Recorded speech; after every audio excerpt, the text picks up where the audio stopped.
Well, hey everybody, welcome to another episode of Huffer and Friends. This is a podcast designed to help you flourish at life and relationships. I'm your host, Huffer. I'm lead pastor at the Gathering Christian Church in Naples, Florida.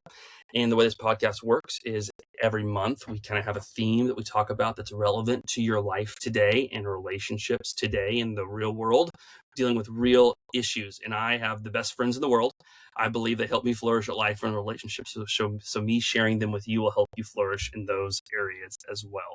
And so you can always follow along on Spotify, Apple, and YouTube. Those are the platforms that our podcast airs on every Thursday. And so I'm super excited today because I get to have my youth pastor, who I think would now say that we're friends, Mike Haven. And so, Mike, tell everyone a little bit about yourself, about your family, your story and ministry, and what you do today. Oh, man. Hi, Cy. It's an honor to be here. So, yeah. Well, I'm a fellow Muskogeeite, much That's like right. Cy Huffer here. So I don't know if that's even a real term or not. But yeah, Yes, I grew up in Muskogee. Yeah, that's right. the Gee. I'm from the Gee. So, but yeah, my name is Mike Havens, and I live in North Dallas. At the time, I'm one of the pastors at our church here, discipleship pastor, so I oversee some classes and groups and things like that. I have a family, and we've got 5 children. Yes, we know what causes them. Yes, so we have 5 children, and my oldest is 24, and my youngest is 14. So for 10 years there, man, every other year somebody was showing up. So, but they're all great, and man, each of them have their own things that they're about, and that their personality. So it's really cool to see that. So my question is, how many years in a row did you have one kid in diapers? Man, how many years in a row? I don't even know, Cy. I feel like it was probably about 100 years. I don't even, I do know this. The day that we bought our last package of Love's brand diapers or whatever, and we knew that was probably going to be our last, I think I ran around in my yard, threw my shirt off, and was right around. I was so excited to be done with diapers, for my kids to be done with diapers. Yeah, so, exactly. Clarify. You're still in your future, in not the immediate future, but at some point, right? I tell my kids all the time, y'all better be ready. Y'all better be ready. So that's right. That's right. I tell my girls that too. Yeah. Yeah. So be ready to push me in a wheelchair, whatever you got to do, lady. You got to just be ready. So I remember talking to a friend of mine who had 6 kids, and he said, I was like, "How are you doing today?" He's like, "Oh, well, actually, my oldest is 16, and my youngest just got potty trained, and we've had 16 straight years of kids in diapers." You probably have to be close to that. I think it's got to be. Yeah, it's got to be. And then a lot of them, needed them at night for a long time. You know what I mean? Yeah. That was even worse. But, it's like, come on. But I love every one of them. And I couldn't imagine life without any of them. Mm-hmm. So, and I'm not just saying that because I'm supposed to, because I'm a pastor, I'm a dad, but I really mean that. I really mean it. So, yeah. That's pretty incredible. One of my questions I love asking each person who comes on the podcast is just like, how do we become friends? Like, what's our friendship story? And I like hearing you share it because I have my own kind of narrative of that. I love hearing it from other people and then get to share stories and fun stories of being friends and things that we got to do. So anyway, what's our friendship story, Mike? Well, I feel like there's different phases of it because so when I was in high school in Muskogee, your dad was my small group leader, and just had a huge impact on my life, which we could go into another time. But so I love you, Jay Huffer. If you ever are watching these things, man, I love you, buddy. So we were around the Huffer family off and on over the years. I remember my older sister, though, would babysit you guys. Like when you were little and your older sisters, they go on trips. And I remember specifically my sister telling a story about one time you guys were in a hot tub or a pool. And when you were in there, you guys weren't the only ones there. There were some unidentified floating objects in there. So I don't know. And my sister was pretty sure it wasn't her. Yeah. I mean, I think it might have been you, but I'm pretty sure it was. I also love telling Lori anytime I see her at like a Christian conference, because she works at a church in Dallas too. I love telling the people that she's with. I was like, "Oh, Lori Havens, she babysat me when I was a kid," and she's like, "Son of Yeah, a-" I think me and my sister probably babysat half of Muskogee. So, Yeah. um, but um, but then I don't know. There's that phase. I do remember. I remember when I got ordained into ministry, your dad came as one of the people who invested in my life. And I remember I hadn't seen you in a long time. You came like walking up this is at this little small church in Fort Gibson, Oklahoma. You came walking up the pews, like came over and like, I don't know if you tugged on my shirt or something like, and I was like, "Oh, it's because I hadn't seen you in a long time, and you're a big boy at that point in time." So, anyways, then I think the real, I guess, deep section of our friendship was when I was a youth pastor, you and so I don't know, 2003, 4, 5, somewhere. I can't remember exactly the years, or 2005, 6, something like that. So, but dude, I mean, you guys need to know this about Cy. Like, probably just at the time, man, you don't see high schoolers that have a sense of humor about themselves, but also can get very serious and get deep and take things in a fun direction, but a deep direction at the same time. And this guy, Cy was one of these people. And one of the things that I appreciated about you, as a youth pastor, is a couple of things. One time, I remember you standing up for me on a trip. You were standing up because of certain adults were being difficult, and I remember you fought my battle, man. And I don't mean that in a bad way at all. I mean, you pastored me. I guess I could say it that way. As a you were a student in my group that sort of pastored me, and I remember camping out in your back property with Travis, who I think's been on your podcast as well. And just little things like that. You saw me as your leader, but also you saw me as a person too. And I think that was really meaningful to me. So then just, over the years, our friendship, and then backpacking together here and there. So I'll just kind of leave it at that. I mean, just, does that match up with your story at all, Cy? Or 100%. I thought when I saw that question, I thought about phases. You babysat me. I looked up to you as one of the high school youth group guys that I wanted to be like. And then like you were my youth pastor, and like you discipled me and you invested in me.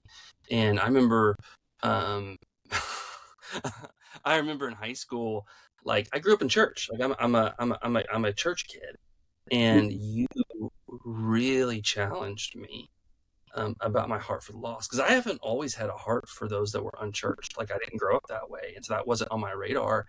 And I'll never forget this. I don't know if you remember this or not, but in Sunday school one morning, we were in the old church in the upstairs like kid area. I don't know if it was like a Wednesday night Bible study leadership group or something, but you said, "What if an unchurched kid comes to church?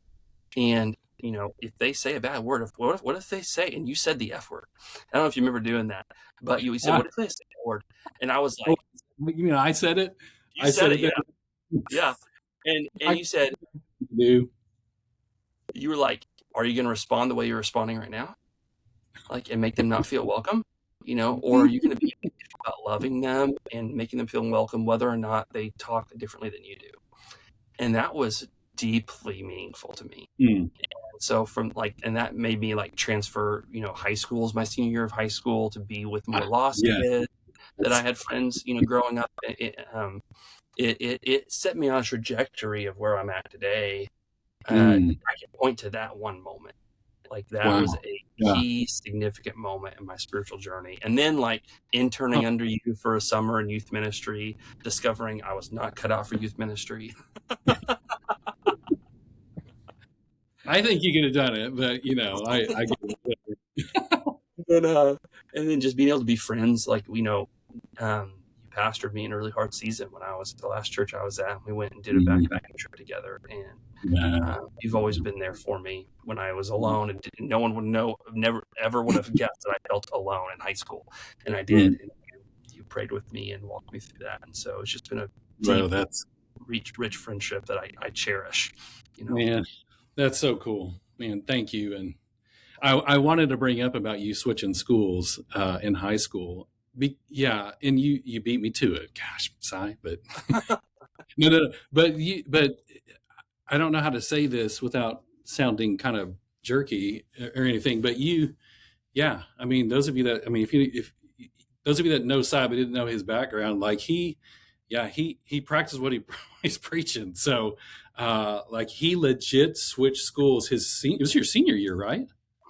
Yeah, your senior year. So you had been going to a school that was, I would say, comfortable for a Christian white middle class kid in Oklahoma, in a good school, and good, but everybody there was Christian, or at least claimed to be Christian. I'll say that. Yeah. But you went to a school that you switched to a school that that was not the case at all. And you thrived, man. You thrived there, and so yeah. Anyways, That was one of the top 10 best decisions of my life for sure. Was switching schools. Yeah, I would hands down. I would say that. Yeah, I was comfortable. I was around a lot of church kids. I was president of Teens for Christ. We had probably 175 students every Friday at lunch at Teens for Christ. You know, and also was elected president of the next school I went to, their Teens for Christ, and there was like 15, 20 of us. You know, and it was a school that was like 3 or 4 times the size of my other school, first school I was at. Yeah, and it was, but yeah, and a lot of that. I mean, again, I attribute that to you putting that into our hearts, into our minds for the lost. So that's who we are. Praise God. Well, hey, dude, I want to focus in on this idea of community, of Christian community. We're getting ready to launch home groups. And one of the things that we say at the gathering often is that one of our values is your present shouldn't isolate you. Like what you're going through today should not keep you from relationship and community. And so I wanted to kind of, and you do this so well, like you create community, you love people well. And honestly, I think us pastors make a mistake when we get up on stage and say, hey, if you're looking for a best friend, join a group. And we equate like, hey, we're going to give you your friends by this dating match process called small group. 100%. And we can't fulfill that promise. Like it's a promise I cannot fulfill as a pastor, is that if you join one of my groups, you will automatically get your best friends. But there's this false expectation we put up there. And the reality is that maybe happens 25, 30% of the time. Right. And that might be generous. But I feel like you have done a good job in your life, in your ministry, of loving the people that you're doing life with now. Whether or not they're your best friends, whether or not you guys click or have the same, it's easy to talk to, or you have the same interests or whatever. It's like, this is my community right now. And I'm going to love them and serve them and make sure that they don't walk through life alone. And so when I thought about this topic, you were one of the first names that came to my mind. I asked to interview on this topic. And so anyway, that's what we're talking about today. And so I wanted to ask this question for you. So why is finding a community, people to belong to and live life with, why is that such an ache for people? Like, where does that come from? I mean, to be honest, I think it's God. I mean, not to give the Sunday school answer necessarily, but I think I believe, and the Scripture teaches that we're made in the image of God. So we are meant to not be alone. Scripture talks about God, Father, Son, Holy Spirit, and there's a community there, and you don't see through Scripture lone rangers. I mean, from time to time, you might see a prophet here or there doing some really odd things by themselves, but as a whole, man, people of God are with people. There are times, where Jesus might pull himself away, after he's been busy all night long healing people and things like that. He does kind of pull himself away to pray, so yeah, we do need that single time alone a little bit. But overall, what you see in Scripture is people being together as the people of God.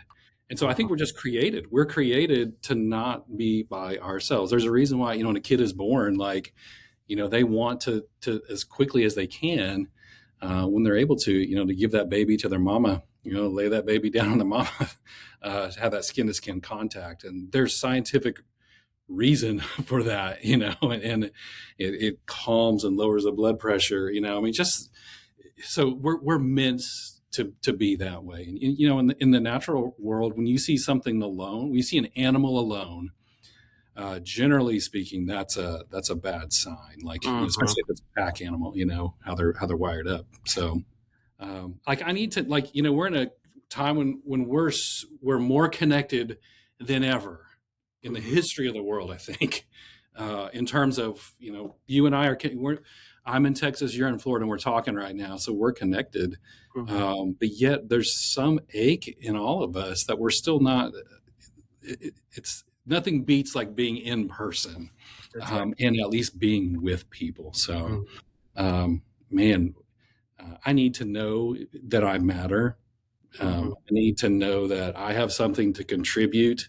I have something to receive. So I think that's just how God wired us. So I think that's something, I don't know why this is where our mind's going, but like one of the earliest like heresies that a lot of the New Testament writers were writing against was Gnosticism. And the Gnostic, that's just the Greek word for knowledge. And they denied that Jesus, like God, became flesh, like the incarnation, that doctrine. That and they really were focused on just like these ideas. Well, I don't know if that actually happened, but the ideas of Christianity are good, right? And when you live in the realm of ideas, you deny like the physical, like that God actually became man, the person of Jesus. Like the early church said, that's not right. Like, and yet I think so much of church, like even like online church, especially where it's a good thing to get in the door of a church or to get a feel for a church, that is operating in the realm of ideas. Like you're not doing incarnation. You're not doing life on life, skin on skin ministry and community. You're listening to someone talk about ideas through a screen. And I think it's like kind of a modern day Gnosticism that we need to kind of push against and say, it's so much more than just the sermon. Like the sermon is vital. It's important. I get my living from preaching sermons, right? But church is so much more than that. Yeah. I had a couple years ago, excuse me, I had an older lady who's been widowed for like, I don't know, 30 years or 40 years. And one time on a Sunday morning, she came up to me and she just looked at me and she stopped and looked at me. She said, "Will you hug me?" And I was like, okay. And so I'm like, doing the 3-tap thing, and she's like, "No, really hug me." I was like, okay. So I gave her a big old hug. And then she kind of pulled back and she looked at me. She said, "I don't mean this to be weird or creepy, but I just need, from time to time, I need a man to hug me. And it's nothing weird, nothing sexual about it or anything like that." I was like, "Oh, good."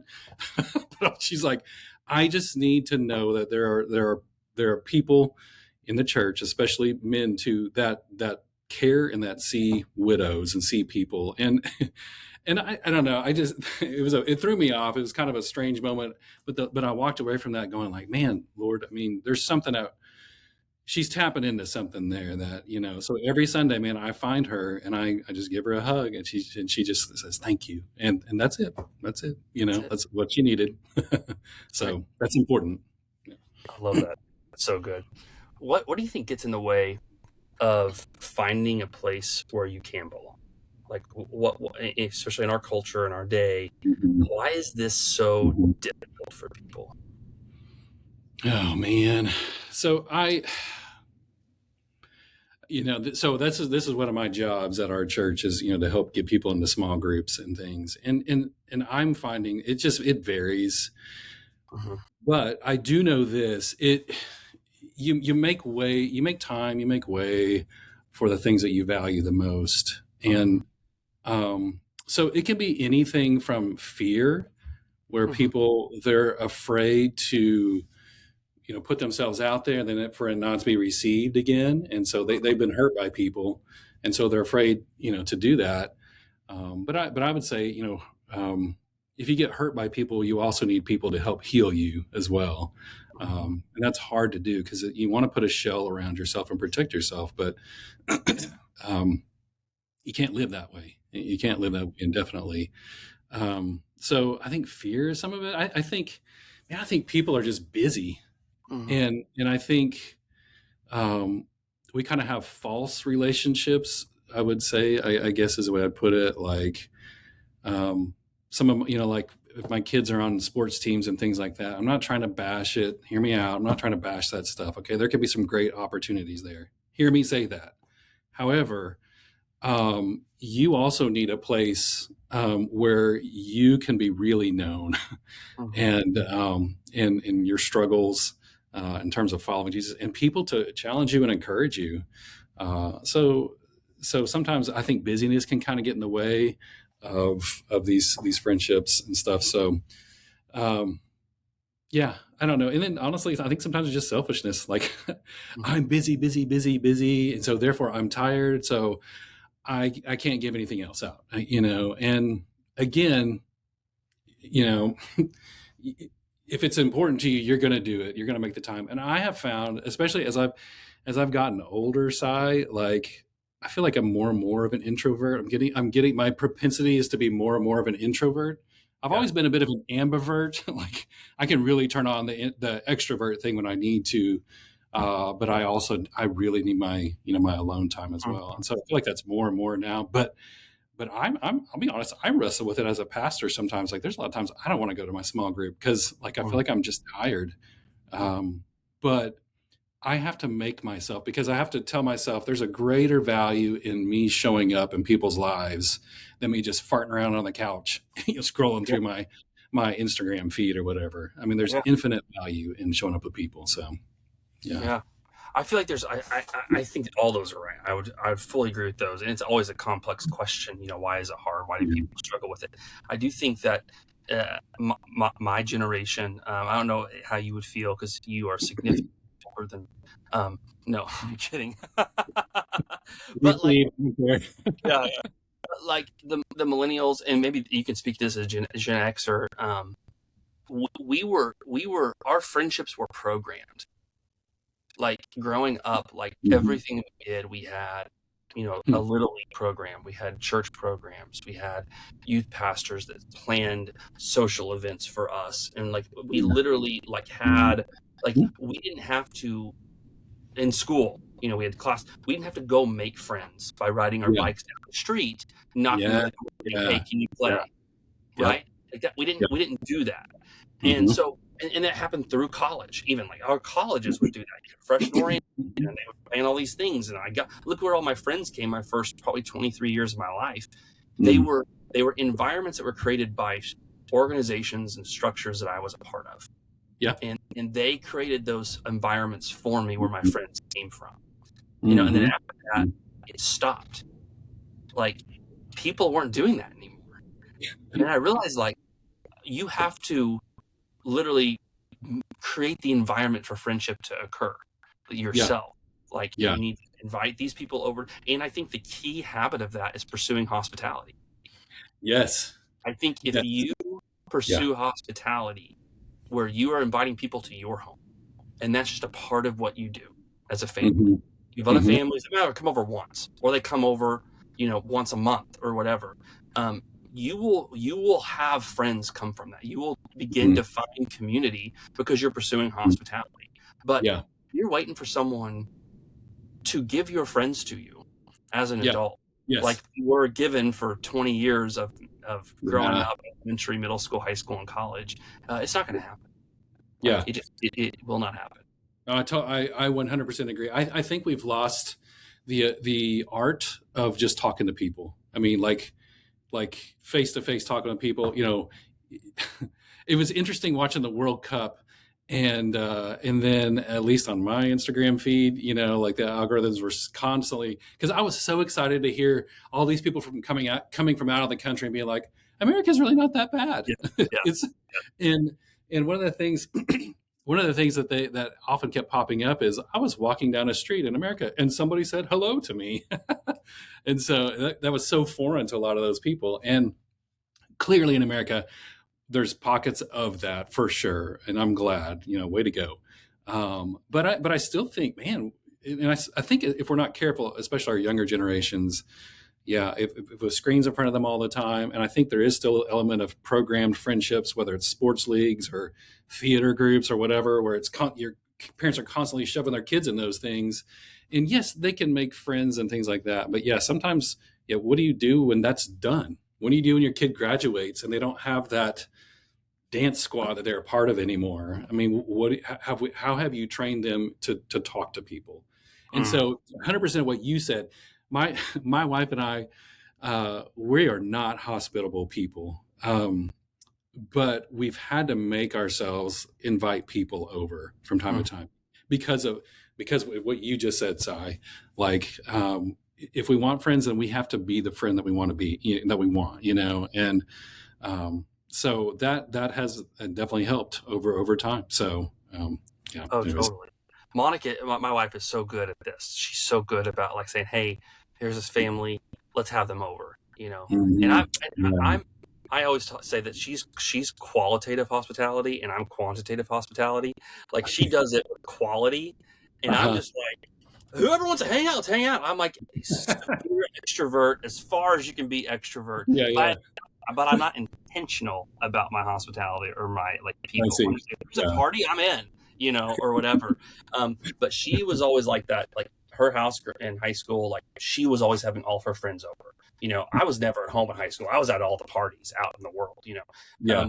But she's so intentional about pursuing people and pursuing hospitality with people, especially if they're not already part of our circle, like the outsiders. And I think that's well, there's a whole old story about like some kid hearing about loneliness being an issue in the world, and he's like, well, let's make a list of all the lonely people in the world and all the people that aren't lonely, and how about the people that's not lonely, invite the people who are lonely over for dinner. And it's like, that's a really simple solution. Right. And I think, as somebody who is not a hospitality person and trending more towards introvertish as we get older, Jimmy and I both, like, I would encourage your people, because some people might be listening to this and being like, I can't do that. I don't have the personality of Sai and Monica. Or I don't, they're comparing themselves to so and so. Like, well, find the thing that you can do, or ask Sai and Monica, like, what do you do? Like, do you put on entertainment? Like, how does that look? My sister and her husband are fantastic at hospitality, and I'll just watch them and I'm like, good night. That exhausts me just watching you guys. But I can find little small pockets of things that work for Mike and Jenny. That's right. So don't compare yourself to Sai and Monica. And learn from them, of course. Learn, ask questions of them, but find that thing that you can do, or find that group of people. Maybe there's a lot of people that are unnoticed and unknown. Start there. I don't know. That's a good word. Yeah, we're not going to do it all the same. Pursuing it doesn't mean it has to look like a certain way someone else does it. They definitely need to figure out how to do it for you. That's a really good word. Where does the church help people find community well? Where does the church struggle in helping people find community? So, and I think every church culture is so different, and it just, every church, so I'm from North Dallas. And so where we're at, we have a lot of different cultures, lots of people from Nigeria, a lot of Venezuelan refugees recently. Then you're, average middle-class white person. You got Black people, Hispanic people. It's just a hodgepodge of people. You drive, 40 minutes down that way, and it's upper middle class, people. And so their thing, it all just looks differently. So what we've found here is that you have to go, I'm trying to think of how to word this without being offensive, okay? A lot of churches have greeters, which is great. If you're a greeter, greet on. I mean, you got to have, bubbly, friendly people. You don't want like a Ron Swanson type person, like, at the front door greeting people. Okay. That's from Parks and Rec, but you need people who are bubbly and, a friendly face, hopefully not fake, but genuinely glad to see you. Yeah. So we need you greeters. Okay. But I think a lot of times at churches, we're fairly good. And this is definitely at our church, we're wrestling with this. So I'll at least say that we're really good at the initial, like, oh, hi, how are you? I'm so glad that you're here. You want to fill out our Connect card, blah, blah, blah, and let me show you where to go. Here's the restrooms, coffee, blah, blah, blah. And that's great. And then it's kind of like, good luck after that. So they've been barraged by like, this fire hose of friendliness. Then all of a sudden it's kind of like, well, you're on your own now. Good luck, meeting people. And I don't know the answer to that. Because like I said, we're still working on that. And from time to time, we've been having some trainings with some of our key leaders on how to be a hospitable church and talking to them about like, look, I know you love when you come to church, you love to see your good buddy that you haven't seen all week. You want to come into church because it's a refuge from the hard week that you've had. And great, we love that. But can you also help be a refuge to somebody else that's coming in that is starving, for help? So, and I don't know that that's something you can program. I don't know that you need to like start a little buddy program for like, when people walk in and they're, can you give me a buddy? And that just, you have to intentionally be incarnational, be like Jesus and look around and who are the people. And this sounds like a terrible phrase. And this is definitely a pastoral type thing. So, and if you're a key volunteer listening to this, you might kind of relate to this, but my wife always says, Sunday, we don't have time for friends. And what she means by that, I hope you hear the whole thing here. What she means by that is because, we want to say hi to our friends and all that kind of stuff. Great. But our eyes are also fixed on, man, there's new people here. We want them to come into this family and this community. And so, but friends, hey, Monday night, let's have a game night at our house, And so we have to intentionally invest outside of the Sunday morning program, to do that. So the other thing I would say is we do and this is a broad picture. And by no means, what I'm saying is not like, I don't want to speak for my church. Okay, this is just Mike's opinion too. Like a lot of times we program so much of just stuff happening that there's not a lot of time for people to just talk. The most a beautiful time for our church is not just the worship songs that are happening and people raising their hands, all that, although that is beautiful and wonderful, but it's when we've dismissed people and they're out in our big old huge lobby and they won't leave. People won't leave because they're just talking. And I love that. We have grown as a staff to love that. And,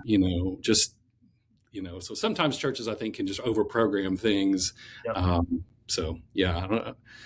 I love that. I think that's so true. I feel like, just a couple of things I want to riff on, I guess, with what you just said. Like, we have a lot of unchurched people that did not grow going to church or grew up going to a Catholic church. This is very different than what they grew up with. And one of our friends that we know that came to church for a little bit,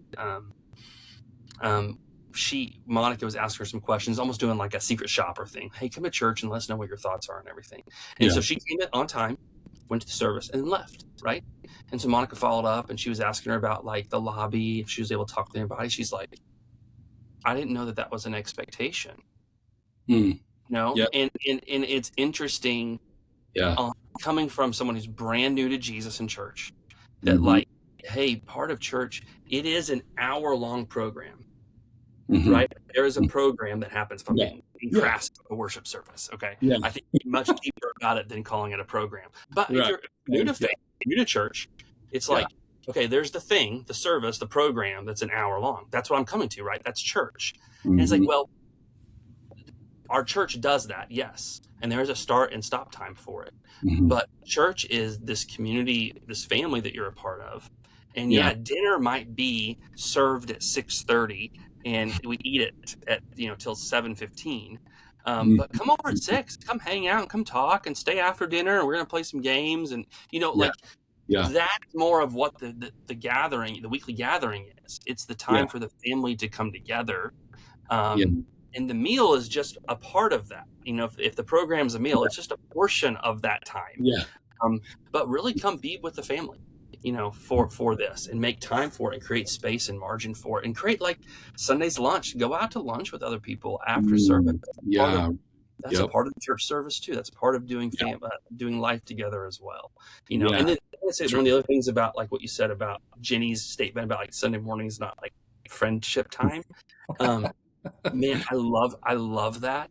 Not because like I'm against friends. Like, no, we invest in friendship. We invest in a relationship all throughout the week, right? But like if you take that family metaphor, like, and you are, a brand new family. I mean, not a brand new family. Your family having some guests over for dinner, right? And there's some other best friends are there that have been over your house for forever. Those best friends know where the cups are, right? Like they have cabinet permission. Like those friends, they have permission from me to go get cups from the cabinet and get their own drink. If they've been over enough, they know where it is to go. The new people don't, right? And so my eyes as the host is making sure those new people know where their cups are. I get them their drink. I show them where the bathrooms are. And my friends who've been over a million times, they know that that's my focus. And the same, that's what church is. Like when you are at church, I don't have to help my friends know where to go or what to do. Like we have other time, but my guests who are coming, I want to make sure that I can help guide them through this process because they may be scared to death to come to church for the first time in 15 years or whatever. Yeah. That's exactly right, man. That's exactly right. Gosh. And I think good friends understand that, like that's right. Get it. Oh, and hopefully they're on mission with you on it. Yeah. I agree. I totally agree, man. Totally agree. So you've talked about small groups. We mentioned home groups. So can you describe what a small group is? And how do small groups ensure that people don't walk through life alone? Yeah. So, again, every church kind of has a different kind of ways of how they look at it. But basically a small group is just that. It's a small group of a few people. I don't know, anywhere from 4 to 12. I mean, it just depends on, every church kind of does that differently. I tell people a lot, like you could treat church like you treat the movies. Like you could go in, you could get some snacks and get a drink or whatever, and then go in and then just sit back there and watch the program that's happening and never really talk to anybody else. And you can even be inspired by that movie or, the thing that's happening up front. And then it's done. And you might have made some like, gosh, that was amazing. And all that. But then just it's done. And then you just leave and don't really talk to anybody else and just go on. And you could do that. You could treat church, the Sunday morning church program or whenever you meet like that. And I tell people all the time, that's just incomplete. That's an incomplete picture of what the scripture talks about with the church, because it is more than just a building. It is more than just this time slot of singing some songs and hearing some feel-good stories. Man, it's people. It's people following Jesus together, and anyway, that's a whole thing. But what a small group does is it takes it away from just this big old thing that you watch. And now it's something that you're engaging with other people. You're talking to other people. I hope you are. you're listening to other people. You're encouraging other people as you go along. And so a small group, it's hard to do that, at least in a lot of churches with their Sunday morning service. You're not turning around and just checking in on them about how their sister who just had a major surgery is doing. I mean, you might do that a little bit, but you can't get into a whole lot of detail. But a small group, you can, and you can know people and you can be known by people. And I think that is so critical and so valuable. But the thing is, you have to put an effort into the group. That's right. Like if you show up expecting it to be like this spectacle and to meet my needs all the time, you're going to lose. It ain't going to be that. You need to know okay, I'm going to come in and I hope I get some friends out of this and I hope I'm not as lonely anymore. But listen, it takes time. And it takes investment. And if you just show up every once in a while, whenever it's convenient for you, it's not going to work. I'll tell you that right now. It won't work. But if you will do the work of just showing up, be honest, man, don't be afraid. Somebody else in that circle is probably struggling with something. And if you share appropriately certain things or whatever, somebody across that room is like, man, I thought I was the only one dealing with this. Right. But you too, okay, how can we work on this? So, but you have to want it too. Even like a marriage, I mean, like it takes two people to make it work. Mm-hmm. So you've got to come, you got to show up over time. So that's right. Yeah. I think that, we always say that a small group, we call it home groups. And we just say, this is the place where you make, being a part of this group, you may not have your best friends, but you have these people that walk through the highs and lows of life with you. Yes. You don't have to walk through life alone. Yeah. They're going to celebrate with you when you're celebrating. They're going to mourn with you when you're mourning. If you're in the hospital, they're going to care for you. They're going to create a meal train for you and make sure that you are, that you are seen and that you are valued and cared for. And that's a primary engine. And the other thing is, like, I love the movie illustration. Like I just went and saw The Odyssey with some of my best friends. Oh yeah. I am the least cultured, the least insightful, introspective one of my four best friends. Okay. And so I'm like, yeah, The Odyssey, the action at the end was awesome. It was like a little slow though, and then, after the movie, they start talking about like civilization and like all this different stuff. And I'm like, I totally missed that, It's like help me understand that, they're like unpacking all these symbols and these things and now I love the movie more than what I did before. Yeah. But that was because of the discussion afterwards. Yes. I think that's also what happens in group. When I've heard people say often, like, oh my gosh, I didn't get that from the sermon. Because we always do like sermon-based text studies. Yeah. And they're like, oh, I didn't catch that. Or someone else brings up some insight. They're like, I never saw it that way. Yeah. You don't get that if you just come to the Sunday morning hour. Like it's the echo chamber of you encountering with Scripture. While that's not wrong, that's vital. I do think it's incomplete.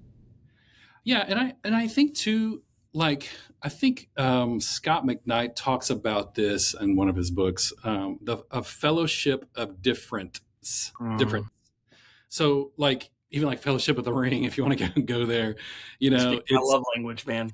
Oh man, so many good things from that. You see my Lord of the Rings tattoo? Oh my word! I love it. Wow, that's amazing, Ty. That's amazing.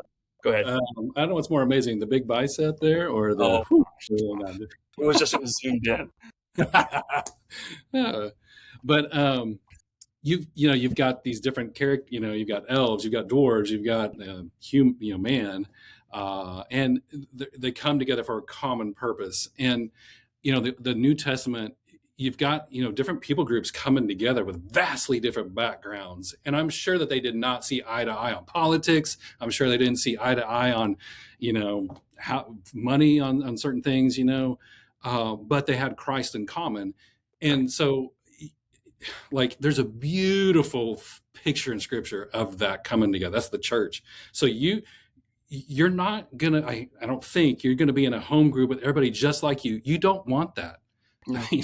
I mean, you may want that, but let me tell you, it'll be even better for you by hearing somebody else's perspective. Things a little bit different from you, and you learn over time how to one another, the other people. Like your Scripture talks about bearing one another's burdens and be kind and gracious to one another, be patient with one another, all those kinds of things. It's harder to do that when everybody's just like you. But man, if you're willing to just be like, okay, there's going to be some odd people in my group. And here's the old joke. If you don't know who they are, then it's you. but there's going to be different people in your group. There's people that you're going to resonate with and people that you're just going to be like, boy, whew. I'm in a group and the group I'm in now, they're just like, hey, Mike, we don't want you to feel like you have to lead. You just come and be a part of the group. Just as a pastor, we know that you need a break and just be you. And I love that. And I appreciate that so much. And there's a person in our group at one point in time that I did not like at all. I could not. it was really frustrating, and I did not want to go to this group. But I remember one night, we're sitting around the table, and there's another woman in our group who's a single mom, doesn't have a lot of people in her life. Our group is probably her people. And she was just going on and on about some hard stuff at work, and she didn't know what to do. And that guy I don't like, he's a business owner, and he just plops himself over there, and he just starts just dispensing wisdom, like what I tell you what you ought to do, and it was great. And I was just like, I was floored. And I just remember walking away from that like, God forgive me. Like I don't have any great business acumen like he does, but this guy over here, man, God used him to minister to this other woman in our group. And it was a beautiful picture of a fellowship of difference coming together. I love that. So we're out of time. I want to ask you one last question. So what would you say to someone who's never been part of a group like this before? How would you encourage them to try it out? Dude, take a step of faith. Yeah. Take a step of faith. Pray about it. Just, and even if you're nervous about it, tell God, like, God, I don't know about this. I don't know what to think about this, but don't be afraid to just go and try for a couple of weeks. I don't know what your structure is or how that works. So I don't want to speak too much into that, but man, just pray, be open, just see what happens. Take a step of faith and see what God does with that. And listen, if it's terrible the first time around or whatever, give it another shot. Talk to Cy or whoever you're supposed to talk to about like if there's some issues or whatever, but man, don't give up. Give it a shot. See what God does with it. It's an ache for a reason, and it's worth pursuing. Yeah. That's right. Dude, Mike, thank you so much for your time, man. You're one of those people I could talk to for hours, and we would never run out of things to talk about. We'd have so much. So I miss you. I love you. Hey, so much. Love you too, brother. Yeah. And hey, everybody, thanks for listening to another episode of Cy Huffer and Friends. Remember, you can follow along on Apple, Spotify, and YouTube for more content like this, for more interviews, for more just fun, for more guys and gals just trying to figure out life and what does it mean to follow Jesus in this world today. And so remember, as always, that you were made for more. So don't settle for anything less. Have a good day.